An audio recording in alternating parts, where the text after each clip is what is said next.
Hello guys, it's me, Batgirl Sims. Sorry if that was a bit loud there. But yeah, I haven't uploaded in a while, and yes, this is not The Sims, obviously, but I am going to play this game that's free, and it's called Autumn's Journey. Wow. And I believe it's a visual novel, and it's free download, so I'm going to explore this with you guys. And we'll see how good this visual novel is. The art style already looks really great, so let's begin, I guess.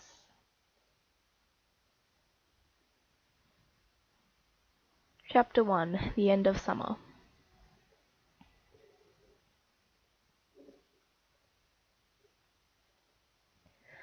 Sunlight filtered through the airy birch forest as the lush ferns grazed my boots. I momentarily shielded my eyes before I turned north, treading carefully. The muggy atmosphere that had hung over the past few months was now being replaced by the subtle crispness of fall.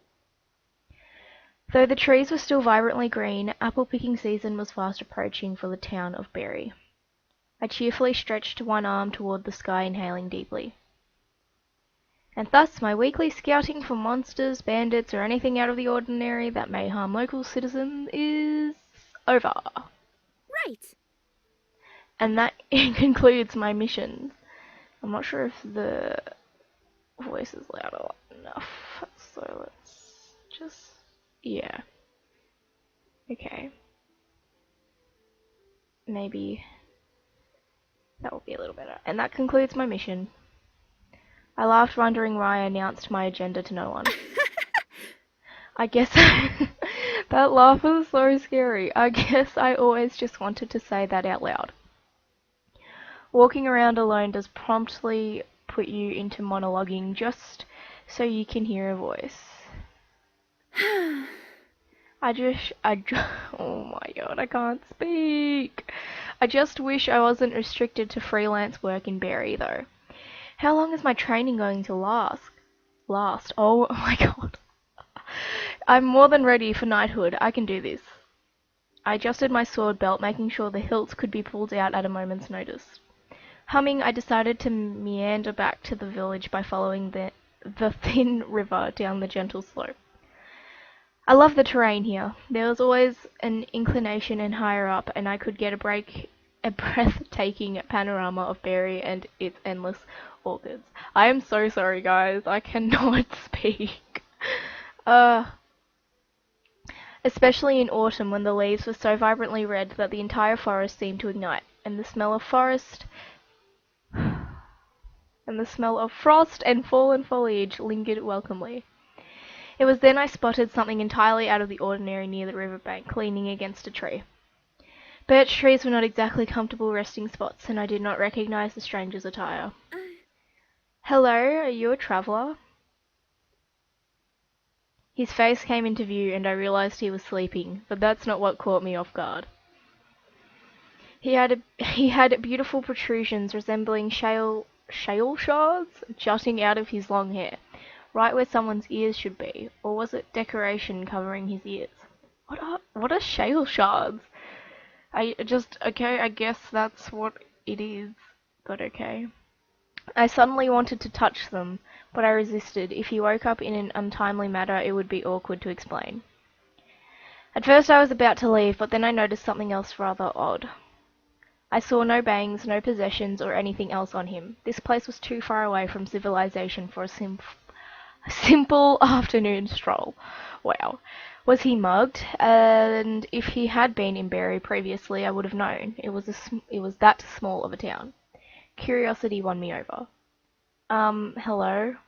She's so cute. I love her hair. Look at that little braid. And her outfit from Mohiya seems pretty on fleek. I grabbed his shoulder and gave it a gentle shake, finding his lack of response unnerving. I hovered a hand in front of his nose. Sure enough, he was breathing, and I did not see any injuries that suggested he was knocked unconscious. After more feeble attempts to wake him up, I decided to improvise a camp. I did not want to leave him unattended, and I knew I couldn't drag his body very far. Tossing down my bag, I went to work. Acorn. Acorn. The art style is pretty nice so far. Like it's pretty cartoonish obviously, but it's not something that I hate. The fire crackled merrily as I opened my cloth, which contained a lump of rye bread and hard cheese. These were emergency rations lest I was unable to return to Berry. Mother and father were probably worried.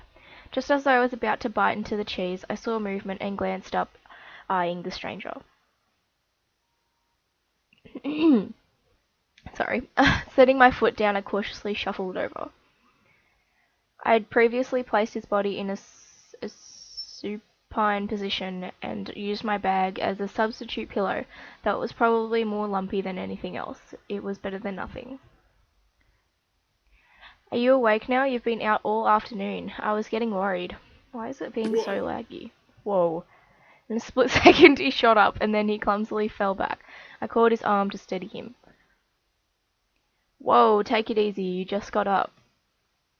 He flinched from my contact, and I hastily let go, retreating slightly. I didn't get any sense of hostility, but he certainly seemed bewildered. Who are you? And there was an uneasy edge in his voice, not quite one of panic, but more of anger. Hang on, I should probably put a voice on for him, shouldn't I? Oh god. It was then I noticed that his eyes were of a brilliant amethyst hue, contrasting with his earthy hair tones. Aurelie, I found you in the woods outside of Berry. The surprise did not leave his eyes. He stared at his hands and then covered his face. Lastly, he ran his fingers through his brown hair. His horrified reaction was so unsettling that I dumbly sat there for several seconds before mustering the courage to address him again. Are you alright? Obviously not, but I wanted a better grasp of the situation. He attempted to sit up again, but this time I was prepared. Again he was repelled by my touch, and I gave up trying to help him that way. He still appeared unstable, but he stopped moving at least. He actually did it. I'm sorry. The hell? The hell! Wait, did he say the hell? I don't know if he said the hell, but I can't hear very clearly for some reason. The audio is like crap. Hang on. There we go. He clutched at his temples, his fingers grazing over the odd shards in the place of his ears. He wobbled as he tried to stand, and I impatiently rushed to his side. Stop it, you obviously can't move in your condition, so you might as well sit down and clear your head. What is going on? Who are you, and what are you doing here? He looked at me as if he was registering me for the first time since asking who I was. Everything about him screamed overwhelmed, and he simply grit his teeth in frustration. Ask if he's hungry, say nothing, let's ask if he's hungry. I decided to find another angle to help him open up. I did not consider myself intimidating, but it was possible he had no desire to answer anything. Are you hungry? I softened my voice, returned to my spot by the fire. I grabbed the cloth and genially offered him the rye bread and cheese. Oh. He only arched an eyebrow in disgust. What is that? That? It's food. You chew it? I ripped off a piece of the dark bread and demonstrated, humming delightedly to show that it was edible. He scoffed and averted his eyes. I don't care. I don't want it. It looks revolting. Sorry, my peasant food does not please my lord's tastes. Tastes? Oh my god. I love her face. Oh, his attitude was rubbing off on me. Calm down. If anything, he's hiding that he's scared. He did just wake up in a foreign place. Are you nobility? ... He fell silent, and only the occasional crackle on the fire and the hooting of owls interrupted the stillness. I leaned back and ruminated over my meal, careful to leave some food untouched in case he changed his mind. There was that apple tart too. I'll save it for later. I wrapped up the cloth, only vaguely aware that the stranger was examining my every movement. It nettled me slightly, but I didn't comment. I did not want to do anything that would raise his guard even more. It was now dark, and I occasionally fed the fire, getting the feeling I was going to spend the night here. After what seemed like an eternity, he finally spoke up. Who are you again? Orally, I'm from the town of Berry, and you? Kerr. He reluctantly uttered the name, gazing into the fire. He seemed much calmer now. And how did you get here? His lip curled, smirking knowingly. You probably wouldn't believe it if I told you. You have unusual eyes and a strange fashion accessory over your ears. I think I can find your story credible. He flexed his hand, scrutinizing his fingers. I didn't come here willingly. Out of all the places, I don't see why he decided to drop me here in this low-born, simplistic... Kerr? He glared at me as if I offended that I had addressed him directly. So, where are you from? I'm not particularly tied to any region. If it's not obvious already, I'm not one of you. I'm one of the dragons, an earth dragon. He stated it full of pride, with no ounce of humility.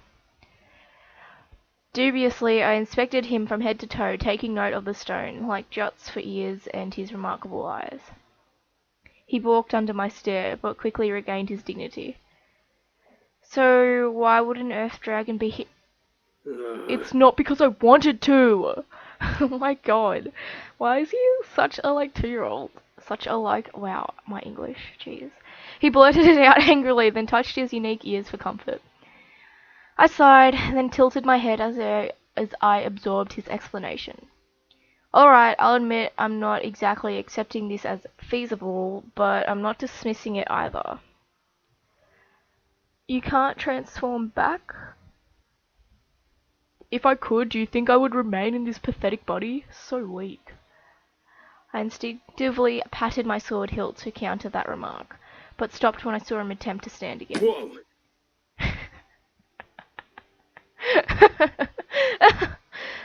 Whoa. It was like watching a toddler take his or her first steps, but instead of coaxing, I was fervently discouraging his efforts. We've already established that you're unfamiliar with your form. Besides, it's too dark to walk around aimlessly. I'll find a walking stick for you and we can return to Berry, if you'd like. It'd feel wrong if I abandoned you in this state. I don't need your help.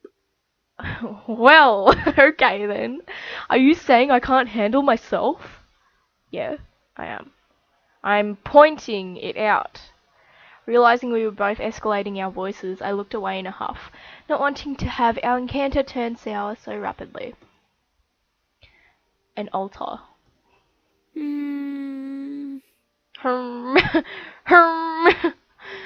I need to find an altar. You heavenkind worship us, right?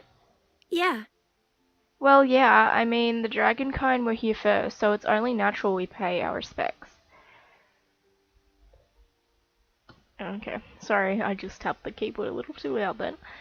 I admit I thought dragons were more divine and irreproachable. Kerr was definitely giving me a different impression. I barely knew anything about the dragonkind though. They focused on their own affairs.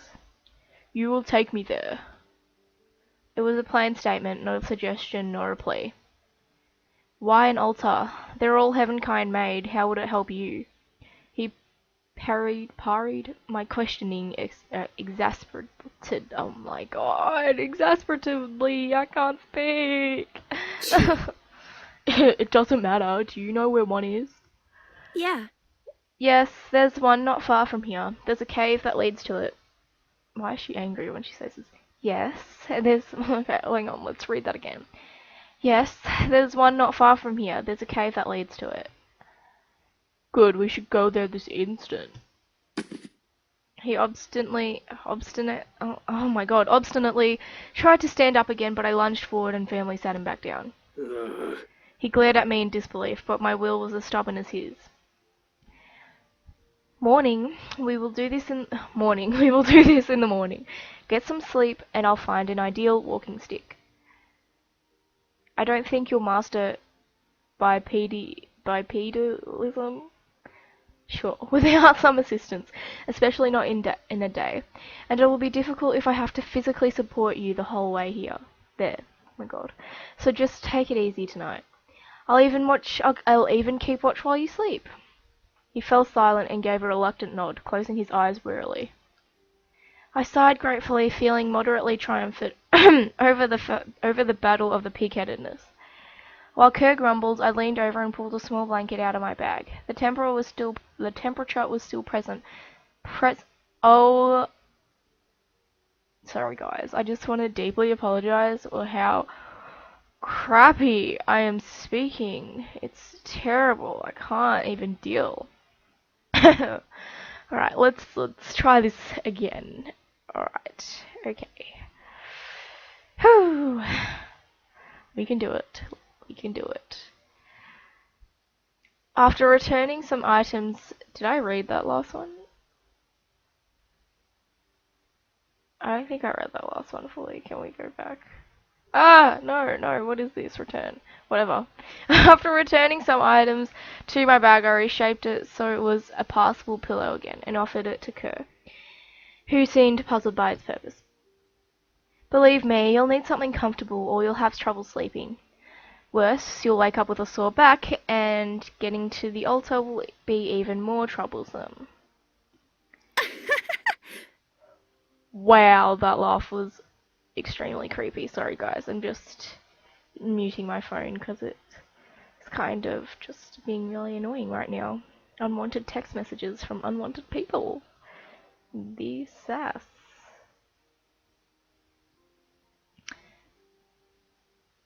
Wow, okay.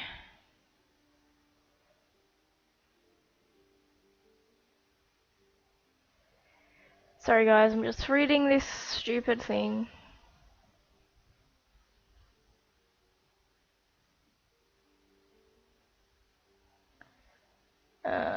My feelings are so hurt, but this is just spam now, so I want to get out of that group.